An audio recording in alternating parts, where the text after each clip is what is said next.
everybody. Welcome to In the Key of D, using digital to transform your business. It's a show that explores why digital matters and how it helps entrepreneurs, business leaders, and digital and marketing professionals make their businesses better. I'm your host, Kathy Hollenhorst, President and CEO of Creatus, and joining me is my co-host, Gino Giovannelli, who is a leading digital marketing expert and an award-winning professor at the University of St. Thomas. In the Key of D is proudly sponsored by Creatus, the go-to digital marketing resourcing firm that helps companies across the Twin Cities get more work done. Creatus does that through a unique combination of solutions, including on-site staffing and outsourced project work in the Creatus studio.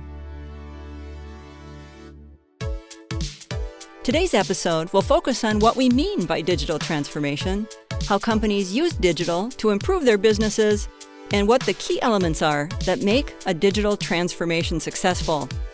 Joining me today is none other than my co-host for this podcast, Gino Giovannelli. Gino is a proven leader in the digital marketing space, having created Miles Interactive in 2006, which helps clients identify how to leverage digital to maximize business success. Gino was Vice President of Carlson Interactive, an interactive agency within Carlson Companies, and has been a digital strategy consultant for more than 14 years, working with clients such as Caribou Coffee, Sun Country Airlines, SuperValue, the University of Minnesota, and the Minnesota Super Bowl Host Committee. Gino is also an award-winning professor at the University of St. Thomas. So let's get started in the Key of D. Well, welcome, Gino. Hi, Kath. So let's start with a fairly broad question. How do you define digital transformation? $1,000,000 question, right? I think it means different things to different people. I think people tend to go right away to technology. I mean, it's the part of digital transformation that's most visible. It's the shiny parts. It's things like e-commerce and how that has changed dramatically, where we could order something online, have it show up at our house that day. Artificial intelligence, it's things like Internet of Things, where you have devices talking to each other, wearable technology with Apple Watches and those kinds of things. So I think technology is the place people kind of go to as the lightning rod of digital transformation. But I think it's important that the conversation needs to broaden quickly beyond just technology. So it isn't just about the technology. So if we were going to broaden the conversation around what digital transformation is all about, how would we do that? What other things would we need to talk about? Well, I think there's two buckets. I think there's maybe the enablers, if you will. It's like the people and the process and the platforms. It's the glue that makes it happen, if you will. And then there's all the touch points of where digital transformation touches our customers, our employees, our partners. It's the online customer experience. It's the point of sale, digital marketing with social media and mobile and search and things like that. Responsive design. I mean, that's where it actually touches the customer. So digital transformation, you have the customer for most businesses sitting at the center of the decisions, and then you have it surrounded by some enablers, and then you articulate all these different touch points and different aspects about digital as well. So That's a lot of moving parts. So how do you keep it all straight, Gino? Well, and I think in the question, I think the key word is all. How do you keep it all straight? Because there's a tendency, I think, to go after pieces of digital transformation that I don't think you can do. I think it's like a Rubik's Cube. If you try to get one side, the red side, all dialed in, as soon as you start to go after maybe the green side or the yellow side, it starts messing up the side you just got done. And so I think it's really important to sort of think of it holistically. Is probably the best place to start. It reminds me, St. Thomas asked me to give a talk to alumni and business leaders in the Twin Cities, and they're like, "Hey, can you give a talk on digital transformation?" I'm like, yeah, I'd love to. And I said, "What would you like me to talk about?" And they're like, digital transformation. And I'm like, okay, do you want me to talk about things like the enablers, maybe the people or the process, or maybe the platforms that are used? He's like, yeah, all those things. I'm like, oh. And I'm like, well, what about the touch points, as I just mentioned, like customer experience and responsive design and digital marketing and analytics? They're like, oh, yeah, all that too. I'm like, okay. And they're like, oh, and you have 30 minutes and you're the last speaker of the day and you're the only thing holding everybody back from happy hour. So make it good.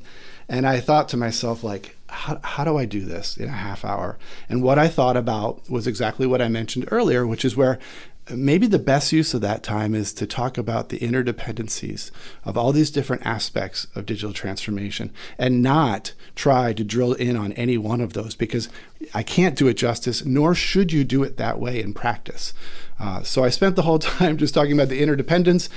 People came up to me afterwards and like, that was really helpful for me to see the bird's eye view of digital transformation. I didn't expect that that's the way it would be covered.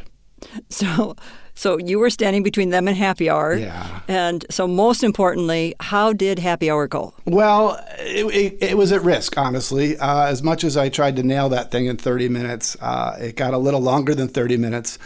And I could tell people were kind of salivating, kind of looking over at the bar in the back.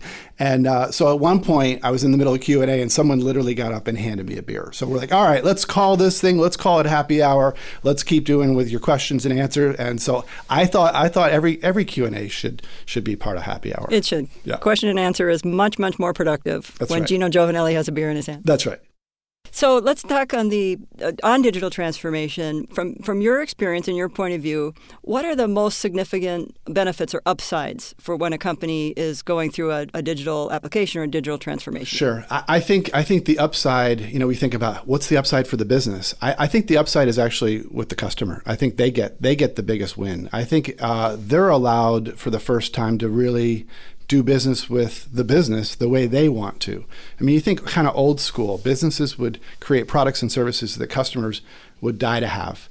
And honestly, a lot of times we made customers really work hard to buy those products. And I think it's about saying, hey, let's let customers do business with us the way they want to and order things the way they want to. I mean, you think about some of the hurdles that we would make people jump through, like limited hours or limited payment options. We would, when we were working on the Caribou website together, we had the online store where people could literally buy coffee. They could buy all kinds of different merchandise and things like that. They could use gift cards as long as the gift card amount was enough to cover the expense of the purchase. But if it didn't, we wouldn't allow things like split tender. And it's like, come on, we're making it way harder than it has to be.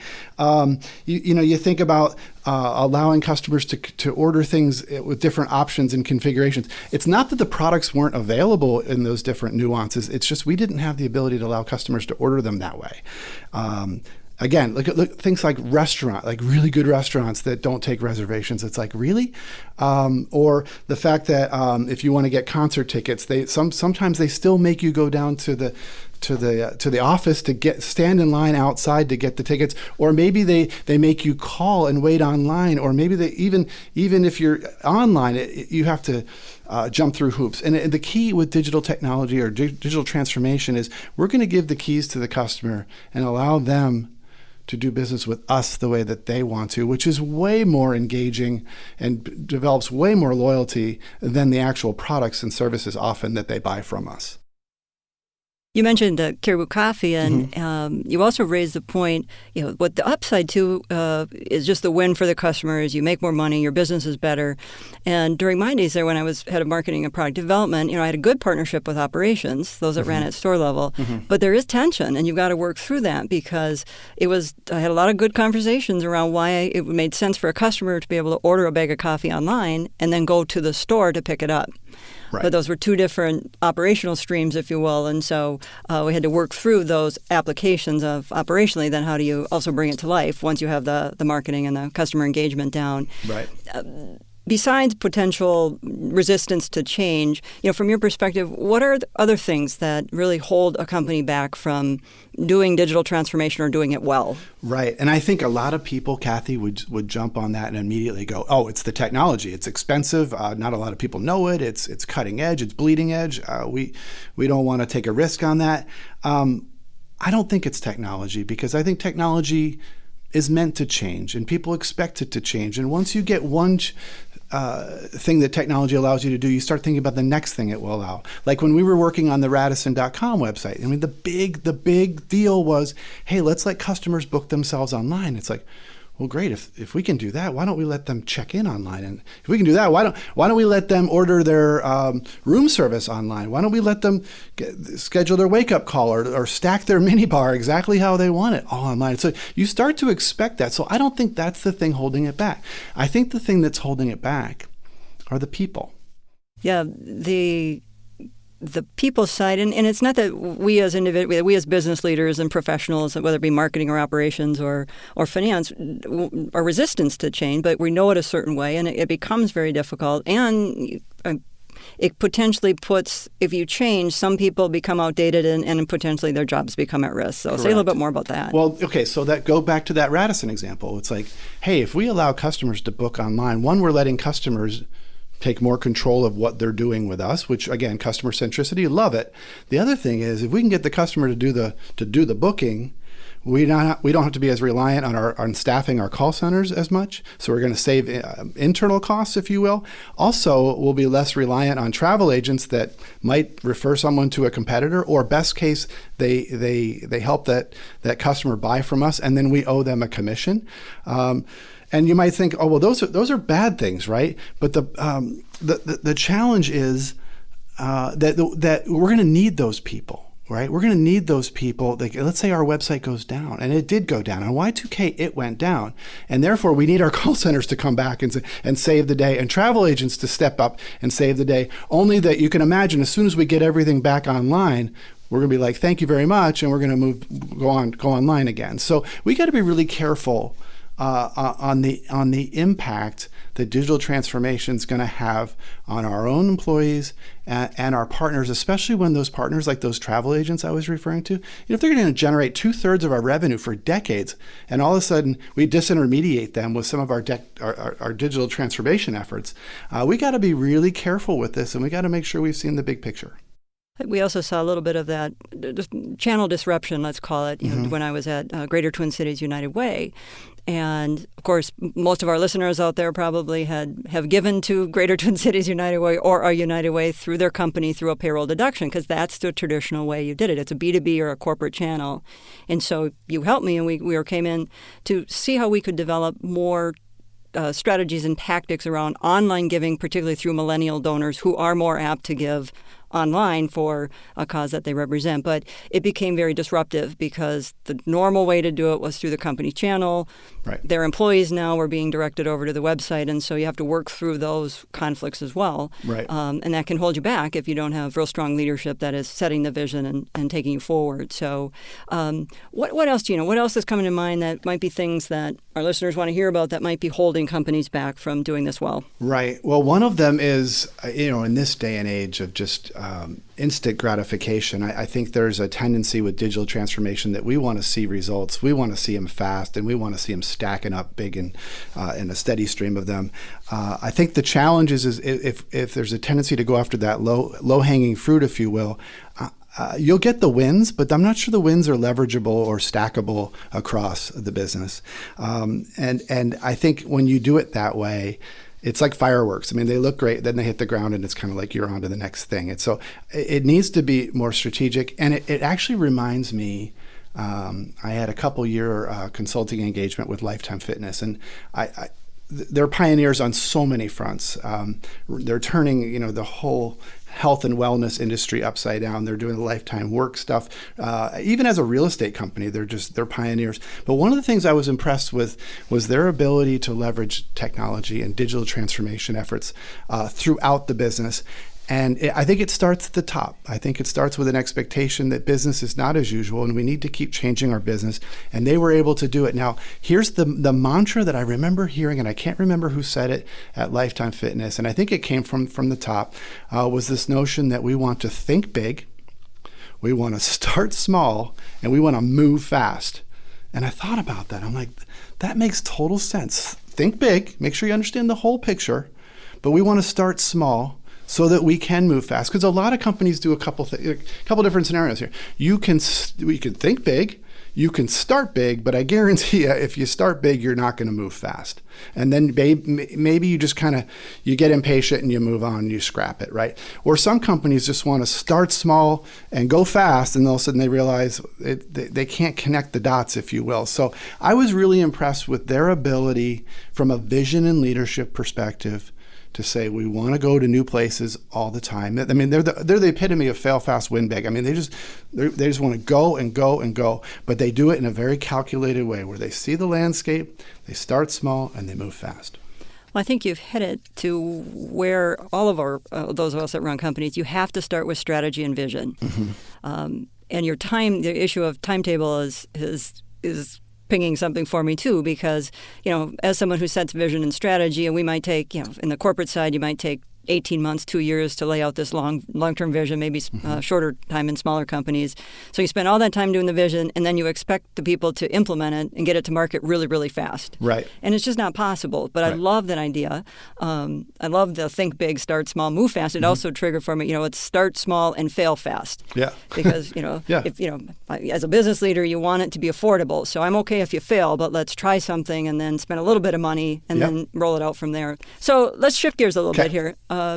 One of the things I hear a lot from my business peers who run small and medium-sized companies like I do, or leaders from our clients that Kratos is able to serve, is that they know in today's world we're supposed to be doing all this stuff with digital and digital transformation, whatever you want to call it, but really don't know exactly how or where to get started. And that's really what I like about this podcast content, because I really do think that people out there will benefit from not only hearing from our experts around their vision and strategy, but then down to the individual parts about how to do it and some examples that we have. So from your perspective, Gino, who do you think will be interested or benefit from this content that we're putting together? Right. And I think it sounds cliche, but when I say there's something in it for everybody, I do believe that because we're using that wheel visual metaphor, if you will, of enablers and touch points and lots of different facets to it. The point being is that our guests that are going to be coming on this podcast come from all levels of the organization. We have a couple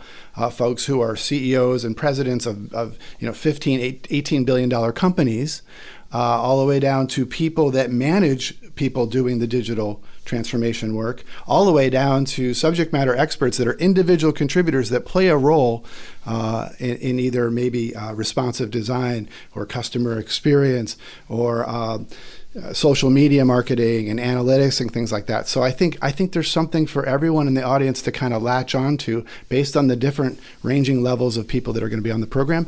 The other thing is it's topic space. So you'll see the schedule and you're able to lock into the things you care about the most. And I also think because it's going to be so interactive and conversational, it's not theory, it's not textbooks. Our speakers are going to talk about, the good, bad, and the ugly, and it's going to be a really effective way to learn what's going on. And it's a steady stream of learning. So, I think about, my students that struggle so much, Kathy, with what happens after week 16 when they're full up to here with digital. Week 17, week 18, life continues to fly by. Things continue to change. This podcast series allows them to stay tethered to these conversations. You do amazing things, and you have been doing that for years with the students that go through your digital marketing program at University of St. Thomas, and we've benefited as you send referrals, and they're become practitioners. What I also like about all types of business people, professionals and leaders will benefit, whether you're a marketing person or a digital person or a technology person or operations or finance, because this is today's world. I mean, you don't run a business unless you're enabled by technology and digital in some fashion. And a digital transformation can be this huge multi-year endeavor, or it might be very small if you're a small firm. But all of that requires, understanding, no matter what your role, and what exactly we're talking about. And I think our guests and your content is going to help people down that path. I agree. All right, Gino, now we are shifting over and we are going to move on to a somewhat useless but very fun part of our show. Okay. All right, I ask the questions. Okay. You're going to give me rapid fire answers. So this segment is called Rapid Fire.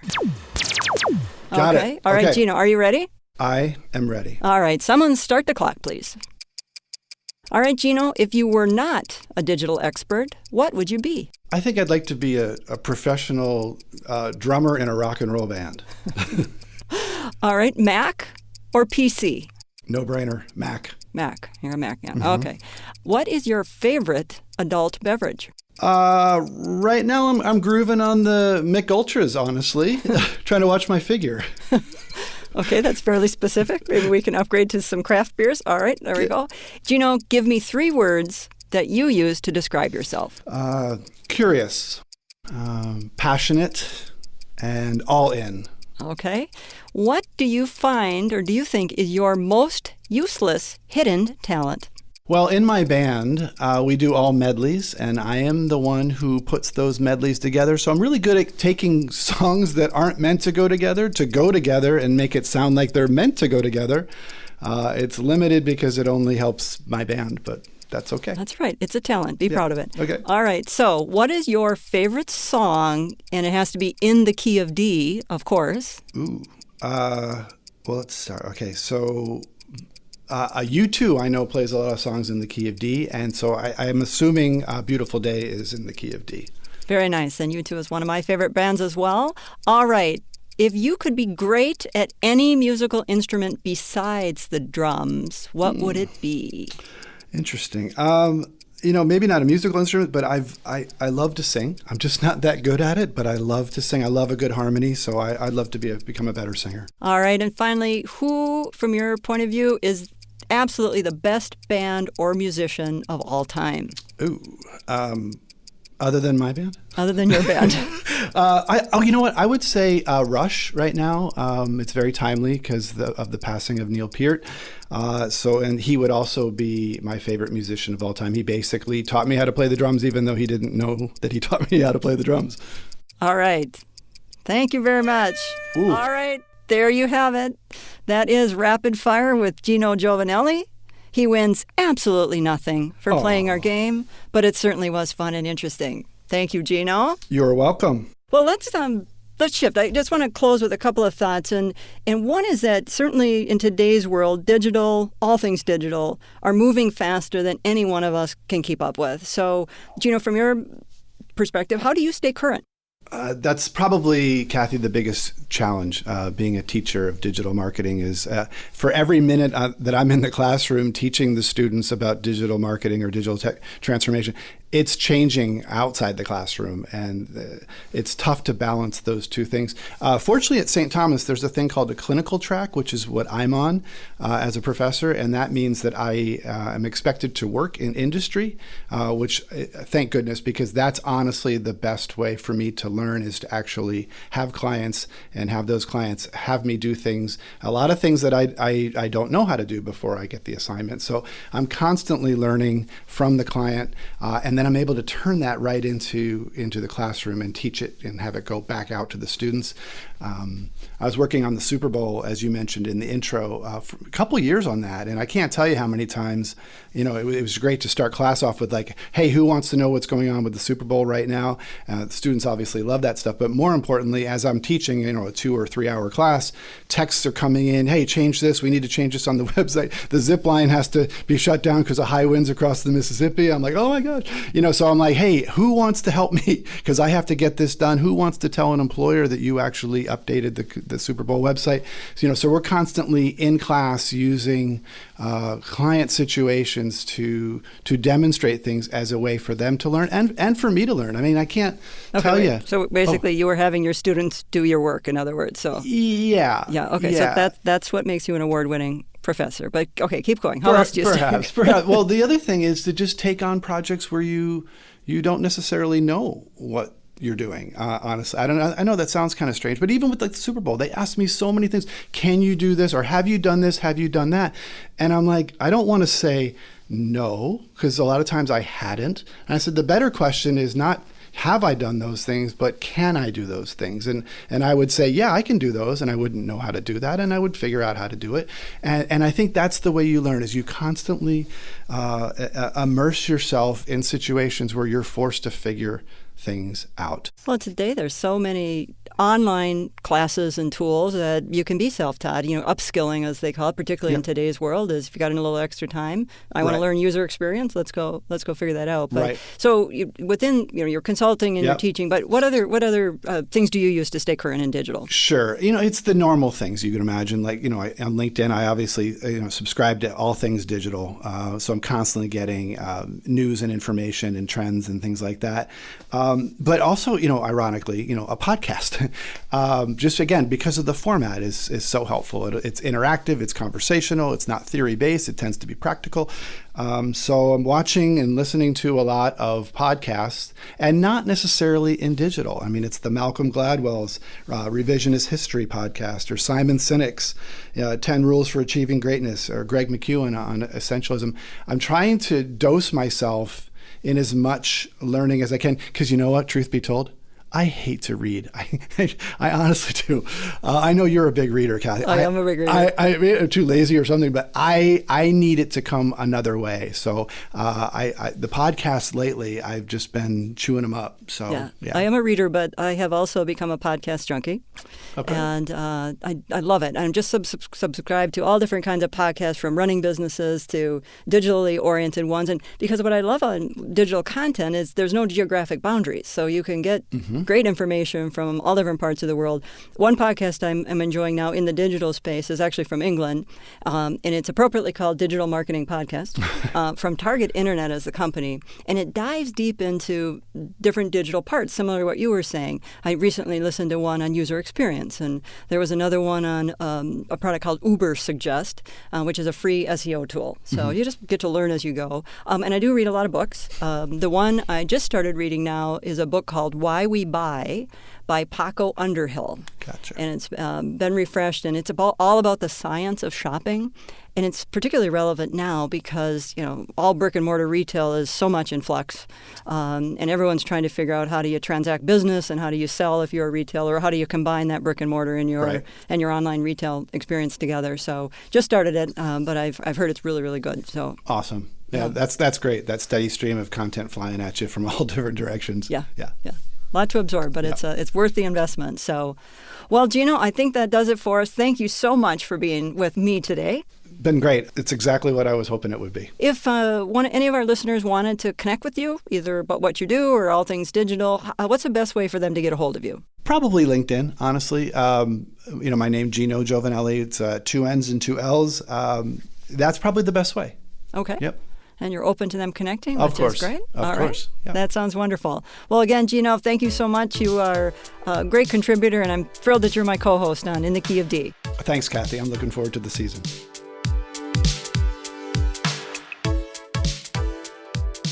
Thanks for joining us for this episode of In the Key of D, using digital to transform your business. I'm your host, Kathy Hollenhorst. And I'm your co-host, Gino Giovannelli. And again, we would like to thank our sponsor, Creatus, who is making this and every episode of In the Key of D possible. To learn more, go to our website, creatus.com. That's creatis.com/podcast. And if you liked today's episode, please be sure to subscribe to In the Key of D and tell your friends. You can subscribe on any major podcast platform. Thanks for listening to In the Key of D. And now for the encore. Hold your applause, please. We can't leave without thanking the rest of our band, who helped make this podcast really sing. Keeping us in the right key is rock and roll producer, musical polyglot, and recording wizard Tom Forliti. All right, it's Forliti, but whatever. Helping us harmonize the web and digital elements is our content and marketing troubadour, Seth Conover. Our podcast coordinating conductor is Christina Seeger. Our theme song is written and performed by Marco Giovanelli, which is played, unsurprisingly, in the key of D. And last but not least, thanks to my partner in crime who's been helping me make music for more than 20 years, Gino Giovannelli. And I'm Kathy Hollenhorst. Thanks for listening.